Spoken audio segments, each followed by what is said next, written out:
Day 310, Monday, December 11th. 2 Samuel 14.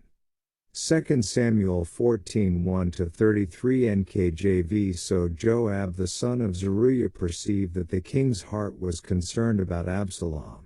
And Joab sent to Tekoa and brought from there a wise woman, and said to her, Please pretend to be a mourner, and put on mourning apparel. Do not anoint yourself with oil, but act like a woman who has been mourning a long time for the dead.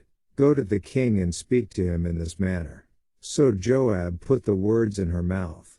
And when the woman of Tekoa spoke to the king, she fell on her face to the ground and prostrated herself, and said, Help, O king.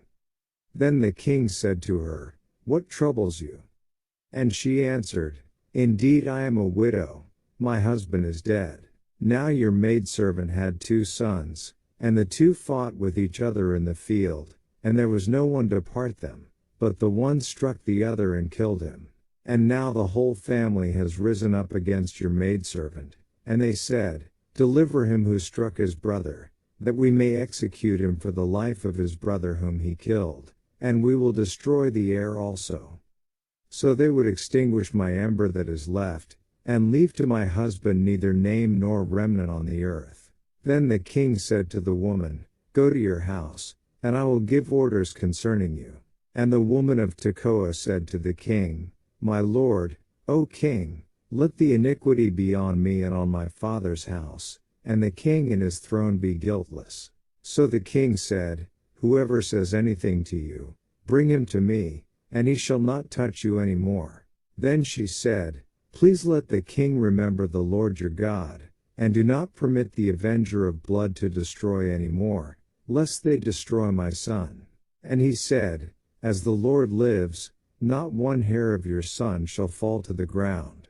Therefore the woman said, Please, let your maidservant speak another word to my lord the king.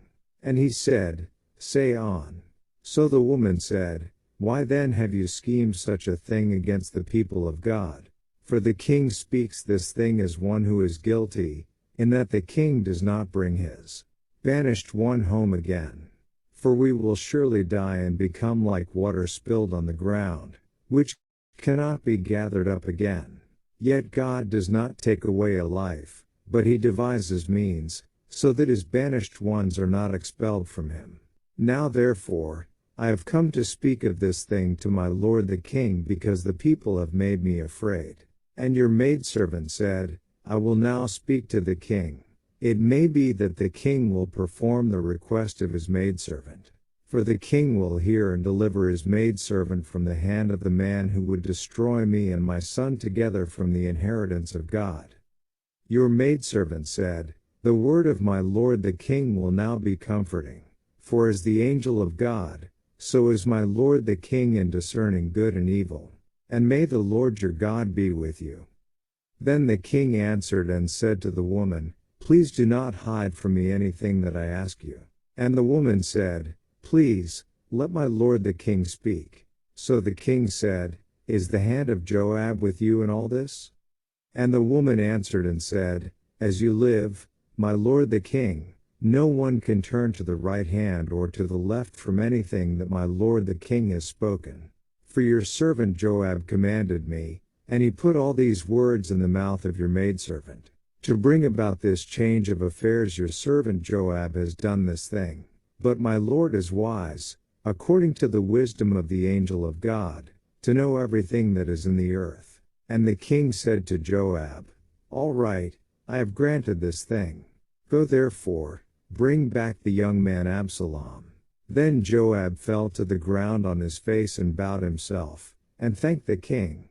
And Joab said, Today your servant knows that I have found favor in your sight, my lord, O king, in that the king has fulfilled the request of his servant. So Joab arose and went to Geshur, and brought Absalom to Jerusalem. And the king said, Let him return to his own house, but do not let him see my face. So Absalom returned to his own house, but did not see the king's face. Now in all Israel there was no one who was praised as much as Absalom for his good looks. From the sole of his foot to the crown of his head there was no blemish in him. And when he cut the hair of his head, at the end of every year he cut it because it was heavy on him. When he cut it, he weighed the hair of his head at 200 shekels according to the king's standard. To Absalom were born 3 sons, and 1 daughter whose name was Tamar. She was a woman of beautiful appearance. And Absalom dwelt 2 full years in Jerusalem, but did not see the king's face.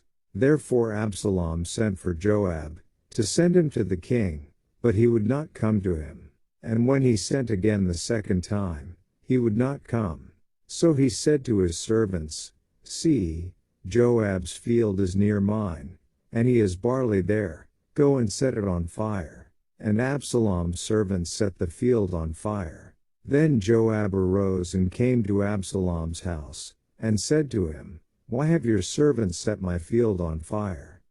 And Absalom answered Joab, Look, I sent to you, saying, Come here, so that I may send you to the king, to say, Why have I come from Geshur? It would be better for me to be there still. Now therefore, let me see the king's face, but if there is iniquity in me, let him execute me. So Joab went to the king and told him. And when he had called for Absalom, he came to the king and bowed himself on his face to the ground before the king. Then the king kissed Absalom. Daily Deep Dive, the UCG reading program states, Absalom certainly didn't grow up in a good family situation. Remember, David had 6 sons by 6 different women in 7.5 years. See 2 Samuel 3:2-5, 2 Samuel 5:5, of whom Absalom was the third. The marriage of his mother, Maacah, daughter of King Talmai of Geshur, to David was undoubtedly a political one, and thus there was probably little love involved in it. This was far from ideal, for God intended the stable home environment of a loving, monogamous marriage to produce godly offspring. See Malachi 2:15. But sadly, Absalom and his other siblings have been denied this. This is not to say that people cannot overcome an adverse family situation, as a number of biblical heroes did. It is just to point out that those in such circumstances begin with a disadvantage. Furthermore, it appears that David was rarely home while his earlier children were growing up. Instead, he was away fighting wars, compare 2 Samuel 310. This is not stated to condemn David, as these wars carved out the empire God intended Israel to attain. Rather, it is to help us understand the added difficulty Absalom and David's other earlier children had while growing up. And it should also serve as a lesson that a person can be righteous and still need to work on properly balancing work and family responsibilities.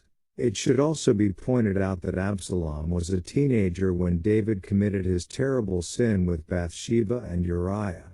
How disillusioning this must have been for the boy. His father, the righteous king and great hero, reduced to this. David's actions surely left an impression on his children. Furthermore, besides the natural consequences all of these factors might have produced on their own, God's punishment of turmoil as a consequence of David's sin is now directly at work in David's family. Amnon's character was probably, in part, a result of the same upbringing Absalom experienced. The weaknesses in both of David's sons played a part in the awful circumstances of our previous reading, and the continuing turmoil that God had foretold. In his longing to see Absalom, 2 Samuel 13:39, David perhaps thought about some of the mistakes he had made as a father. He probably couldn't help but realize the fact that his own sin of adultery and murder was, at least in part, responsible for what was happening. Joab, perhaps viewing the king's distraction over the matter as a threat to national security, devises a scheme to get David to re-examine the whole situation and re-establish a relationship with his son. He sends a woman to tell the king a supposedly parallel story, as Nathan had done earlier following David's sin with Bathsheba. Yet this story is only partially parallel, The fictitious story does not fit Absalom's case, which involved premeditated murder with known hostile intent. 2 Samuel 13:32. David could only have responded as he did because he wanted his son to return so badly. Cf. VV 37-39, Bible Reader's Companion, note on 14:1-4. However, there may have been a mitigating Absalom's killing of Amnon that David could have considered, though it isn't stated in the account. God equated rape with murder, for just as when a man rises against his neighbor and kills him, even so is this matter. Deuteronomy 22:26. Though rape in this verse is that of an engaged or married woman, the rape of a sister, who could not legally marry her guilty brother, was surely just as heinous. Indeed, both crimes merited the death penalty. Had Amnon murdered Tamar, Absalom could have, according to the law, pursued and killed him as the avenger of blood. Perhaps there was some justification, then, for avenging something that was evidently on par with murder. Moreover, David may have come to reason that he should have personally ordered Amnon put to death, and that Absalom was justified for doing what he did upon David's own failure to act. In any case, David acquiesces to Joab's wish to have Absalom brought back. However, the king refuses to see his son face to face for another 2 years. Perhaps he cannot break through the barrier of resentment that is built up over the killing of Amnon. Yet this just serves to further fuel Absalom's growing resentment. For consider how atrocious this is from the young man's perspective. First, his father would not punish Amnon for defiling his sister. Then, he is not allowed to see his father for 3 years. When his father at last sends for him to come back, he still refuses to see him for 2 more years, which must have been humiliating. It is apparently during these 5 years that Absalom's children are born, some at Jerusalem. And yet David will not even deign to visit his own grandchildren. Worse, it may even be that some of Absalom's sons die in infancy during this period, as we later see a declaration from him that he has no sons. 2 Samuel 18:18. And yet David still won't come to see Absalom, and neither will he allow Absalom to see him. Absalom finally presses Joab into intervening, which results in a meeting at last between David and his son, Absalom bowing his head to the ground and the king kissing him. The kiss was the symbol of their reconciliation. Although David and Absalom were reconciled, the seeds of bitterness that had been sown would soon bear the fruit of conspiracy and rebellion. David's protracted delay in coming to terms with his son ultimately led to disaster. For the moment, though, there was peace. Nelson Study Bible, note on 1433. The scriptures tell us that it is always best to resolve our differences and not let them drag on. There is no other way out. If an offense occurs, both parties should seek settlement and reconciliation. One of David's major faults was that of not addressing family problems head-on, along with not spending the time to guide, direct and correct his children in a timely manner. David, a man after God's own heart, was by no means an evil person. Rather, like all of us, he made mistakes, and those mistakes had serious consequences. And, verse 26, John Gill says that the weight of his hair would be about 100 ounces, or 6.25 pounds.